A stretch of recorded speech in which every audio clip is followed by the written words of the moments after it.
इंशाअल्लाह, चाहे वो आप स्टैनफोर्ड समझ लें, चाहे आप उसको ऑक्सफोर्ड समझें, चाहे बर्कली समझें या कोलंबिया समझें, यानी दुनिया की जो मुमताज़ तरीन दर्सगाहें हैं या MIT है, उनसे कम दर्जे की यूनिवर्सिटी नहीं होगी।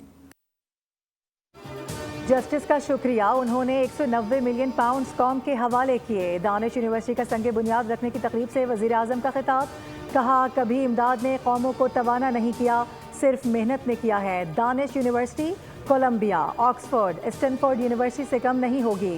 इस यूनिवर्सिटी के ऑपरेशन और फंक्शन से हुकूमत का कोई ताल्लुक नहीं होगा, दाखिला मेरिट पर होगा। एहसन इकबाल बोले कि अगर अशराफिया के लिए एचिसन कॉलेज है तो अब गरीब तबके के लिए दानिश स्कूल और कॉलेज होंगे, जो पाकिस्तान से लूटे गए 190 मिलियन पाउंड से तामीर होंगे। मकबूल सिद्दीकी ने कहा कि हुकूमत तालीम के फ़रोग के लिए इक़दाम कर रही है।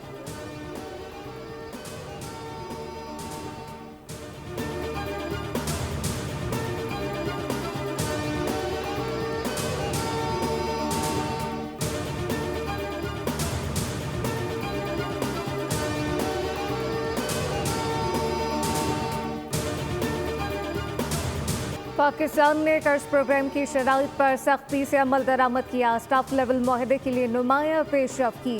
IMF ने एलामिया जारी कर दिया। पाकिस्तानी हुकाम ने उम्मीद जाहिर की कि 3 शोबों में तहफ़्फ़ुज़ात के बावजूद IMF मिशन किसके इजरा की सिफारिश करेगा।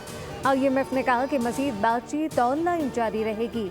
वज़ीर ख़जाना मोहम्मद औरंगज़ेब का IMF एलामिया पर बयान, कहा कि IMF वफ़द से मुस्बत बातचीत हुई, आगे भी जारी रहेगी। आइंदा दिनों में बातचीत से नताइज मिलेंगे।